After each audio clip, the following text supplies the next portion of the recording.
નથી દઉં, બેહી જાઓ. તમને અમારા માટે ટાઈમ નથી ને મારા સગડે 4-4 કલાક આપો છો. તમારો દીકરો કઈ સ્કૂલમાં ભણે છે, કયા ક્લાસમાં ભણે છે એની તમને ખબર નથી. સાચી વાત? ઘણા એવા બંધુ હોય છે, બોલો એને કઈ સ્કૂલમાં છે ને કયા ક્લાસમાં આપણે પૂછીએ. એક છોકરો હતો ને એના બાપને મેં પૂછ્યું કયા સ્ટાન્ડર્ડમાં, તો બાપ કે 5માં. બોલો પપ્પા જુઠું શું કામ બોલો? ચોથામાં તો શું હોય? છોકરો પપ્પાને ઉતારી પાડી. તમને તમારા સંતાનની ખબર નથી, પણ તમને તમારા સાધુ મહારાજની જે પડી છે ને એમાં હું એકલો રોલ નથી ભજવતો. તમારા મા બાપ, તમારો પરિવાર, તમારી પત્ની, તમારા સંતાન, તમારા ભાઈ બહેન, આ બધાનો રોલ છે, બધાના પ્લસ છે. આ બધું જ્યારે ભેગું થાય છે ને ત્યારે તમે વિચાર કરી શકો છો. ઘરમાં એક વ્યક્તિ આડી ફાટી જાય ને તો તમને ચૂપ મારીને બેસાડી શકે છે.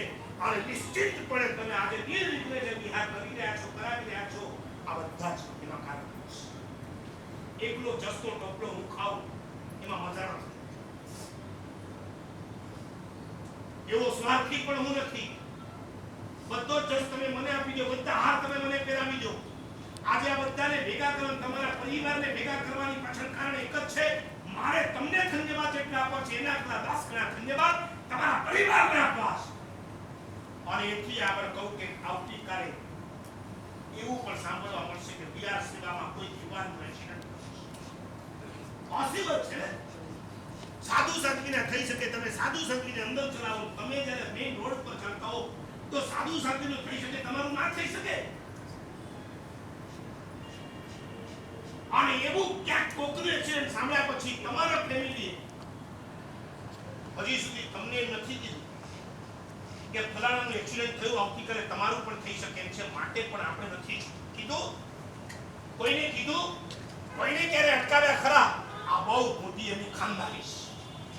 જીન શાસનના સાધુ અને સાધ્વી એને જે મહત્વ તમે લોકોએ આપ્યું છે ને એ જ્યારે અમે સાંભળીએ છીએ ત્યારે અમારી આંખમાંથી આંસુ નીકળી જાય કે આમાં એક રૂપિયો તમને નથી મળવાનો. કોઈ તમે પેડ માણસો નથી, ભક્તિ ભાવથી આવો છો. એટલું જ નહીં, તમારા પ્રાણ, તમારી જાન એને તમે હાથમાં રાખીને જ્યારે અમારી સાથે પ્યાર કરો છો ને, અને તમારું ફેમિલી જ્યારે તમને એ માર્ગે જવાની છૂટ આપે છે ને ત્યારે તમને કહું, રૂપિયા આપવા એને અર્પણ કહેવાય. રૂપિયા આપવા કોઈ સુકૃતની અંદર રૂપિયા આપવા એ અર્પણ કહેવાય, પણ પોતાની પ્રિય વ્યક્તિ આપી દેવી એને સમર્પણ કહેવાય. આ લોકોએ સમર્પણ કર્યું છે. કોકે પોતાનો શેઠીનો સિંદૂર ભગવાનના શાસનને સમર્પિત કર્યો છે. કોઈ મા બાપ એકનો એક દીકરો છે, અમારો દીકરો છે, જે આંગળાની લાકડી કહી શકાય એવો દીકરો છે, અને એ દીકરાને પણ કહે છે બેટા રોજ જવું હોય તો પણ તમને મારા તરફથી છૂટ છે. આ મા બાપે પોતાના સંતાનનું સમર્પણ કર્યું કહેવાય.